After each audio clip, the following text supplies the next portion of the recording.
என்ன வேணும் சொல்லுங்க. ஒரு வயசு பாப்பாக்கு ட்ரெஸ் காட்டுங்க. உள்ள போங்க காட்டுவாங்க. மா, ஒரு வயசு பொண்ணு குழந்தைக்கு ட்ரெஸ் எடுத்து காட்டணும். கிராண்டா இருக்கலாங்களா கொஞ்சம் நார்மலா இருந்தா போதுமா? நார்மலாவே இருக்கலாம். இது எல்லாமே ஒரு வயசு குழந்தைக்கு போறதாண்டா, எல்லாமே நல்லா இருக்கும். இந்த ட்ரெஸ்ஸே கொடுத்துருங்க. இந்த ட்ரெஸ் தானே வேணும்? சரி நீங்க பில்லிங் போங்க, நான் எடுத்துட்டு வந்துடுறேன். 300 ரூபா ஆச்சு. இந்தாங்க. மா, அந்த கஸ்டமர் அவங்க ஹேண்ட்பேக் இங்கே வச்சுட்டு போயிட்டாங்க. நானும் வந்ததுல இருந்து கவனிச்சுட்டு இருக்கேன்பா. அந்த பொண்ணு போனே தான் பாத்துட்டு இருக்கா. வீடு எப்படியும் திரும்பி வருவாங்க. ஒரு வேளை வரலன்னா கான்டாக்ட் நம்பர் இருக்கான்னு செக் பண்ணி பார்க்கலாம். A few moments later. அக்கா, என் பேக் பாத்தீங்க, அதுல ஒரு மாசம் சேலரி இருக்கு. நானும் எங்கெங்கயோ தேடி பார்த்தேன், கிடைக்கவே இல்லை. இது வந்து பாருங்க. ரொம்ப தேங்க்ஸ்பா. இந்த பேக் தான், இந்த காசை வச்சுதான் இந்த மாசம் செலவே பார்க்கணும். நான் ஒன்று சொன்ன தப்பா நினைச்சிக்க மாட்டீங்களே. ஃபோனை யூஸ் பண்ணுங்க, நான் வேணான்னு சொல்லல. ஆனால் ஃபோனு நம்மளும் யூஸ் பண்ணுற அளவுக்கு போயிடாதீங்க. கஷ்டப்பட்டு உழைச்ச காசு கொஞ்சம் அலட்சியத்தால வீணா போயிருந்தா என்ன பண்ணியிருப்பீங்க? அதுக்காக தான் சொன்னேன். டைப்பர் கொடுங்க. என்ன சைஸ் வேணுங்க? பிறந்த குழந்தைக்கு அடுத்த சைஸ் கொடுங்க.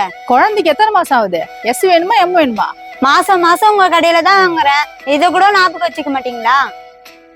உங்க வீட்டு குழந்தைக்கு என்ன சைஸ் நான் எப்படி ஞாபகம் வச்சுக்க முடியும்? ஒரு நாளைக்கு எவ்வளவு கஸ்டமர் வராங்க, எல்லாருக்கும் என்னென்ன வேணும்னு எப்படி ஞாபகம் வச்சுக்க முடியும்? நீங்களே சொல்லுங்க.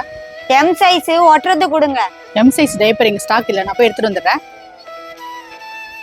A few moments later.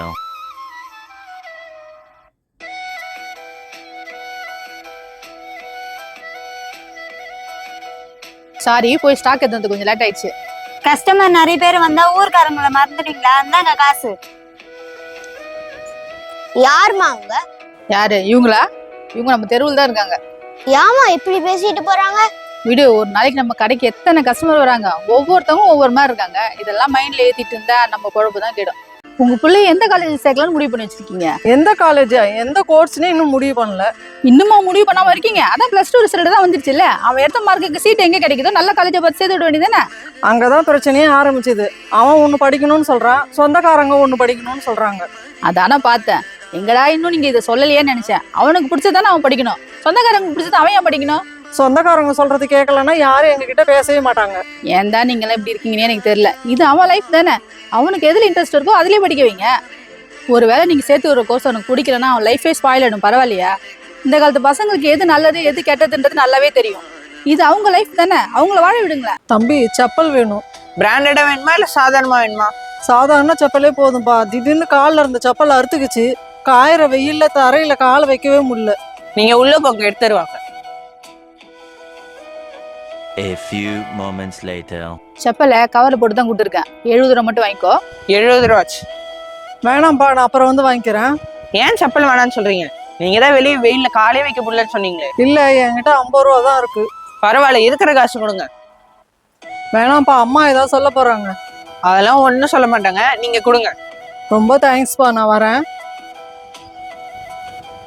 Chappal கொடுத்தாமிச்சல்லப்பா, காசு வாங்கிட்டியா? காசுலாம் வாங்கிட்டேமா, ஆனா 20 ரூபா கம்மியா வாங்கிட்டேன். அவங்கள பார்த்தாலே பாவமாச்சு, அதனால தான் கொடுத்துட்டேன். நானும் பார்த்துட்டு தான் இருந்தேன். காசு போனோம் எப்படி வேணா சம்பாரிச்சிக்கலாம். ஆனா நல்ல மனசு இருக்கிறது தான் கஷ்டம். அது உங்ககிட்ட இருக்கு, அது போதும். நானும் காலையில இருந்து பார்த்துட்டே இருக்கிறேன். தம்பி சோகமாவே இருக்கான். ஏன்? அது வேற ஒண்ணும் இல்ல. கௌஷிக் ஃப்ரெண்டு வேற ஸ்கூலுக்கு மாறி போயிட்டானா, அதான் நல்லா இருக்கான். நான் வேற பிள்ளைக்கு உடம்பு சரியில்லைன்ட்டு பயந்தே போயிட்டேன். அவன் நல்லா தான் இருக்கான். மேல ஒரு கஸ்டமர் தொட்டில் பார்க்க போயிருக்காரு. நீங்க போய் அட்டென்ட் பண்றீங்களா? சரிங்க மேம். அம்மா, போன வருஷம் தான் என் ஃப்ரெண்ட்ஸ் விட்டுட்டு இந்த ஸ்கூலுக்கு வந்தேன். ஆனா இந்த வருஷம் இங்க எந்த ஃப்ரெண்டும் போயிட்டான். கௌஷிக்கு, இதுக்கெல்லாம் யாரும் சோகமா இருப்பாங்களா? அவனை வேணும்னா போனா, அவங்க அப்பாவுக்கு டிரான்ஸ்ஃபர், அதனால தானே போனான். என் ஃப்ரெண்ட்ஸ் யாருமே என் கூட இல்லை. உனக்கு மட்டுமா கஷ்டமா இருக்கும்? அவனுக்கு தானே கஷ்டமா இருக்கும். நீ வேணா பாரு, இந்த வருஷம் அவனை விட பெஸ்ட் ஃப்ரெண்டு உனக்கு கிடைப்பான். எனக்கு ரொம்ப அவனை பிடிக்குமா. நாங்க 2 பேரும் ஜாலியா விளையாடுவான். உன் ஃப்ரெண்டு நம்பர் தான் வச்சிருக்கல, அவங்க கூட பேச நினைச்சா வீடியோ காலில் பேசு. நமக்கு பிடிச்சவங்க நம்ம கூடவே இருந்தாதான் நல்ல ஃப்ரெண்டா? நமக்கு பிடிச்சவங்க எவ்வளோ தூரத்துல இருந்தாலும் அவங்க நம்மளை பத்தி தான் நினைச்சிட்டு இருப்பாங்க. அந்த ஃப்ரெண்ட்ஷிப் தான் நம்ம காலம் பூரா நம்ம கூட வரும்.